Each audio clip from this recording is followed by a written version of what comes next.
ஆத்தங்கார அந்த புறமாக்கி கொள்ளவா அந்த அக்கறைக்கும் இக்கரைக்கும் கோட்டை கட்டவா மாமன் கையில் பூவை தந்து சூடிக்கொள்ளவா அடி ஆசை என்னும் ஊஞ்சல் கட்டி ஆடிக்கொள்ளவா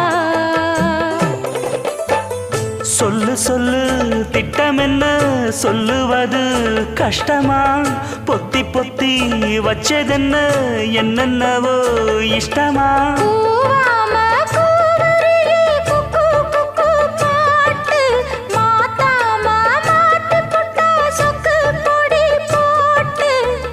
யாரிடத்தில் உன் மனசு போச்சு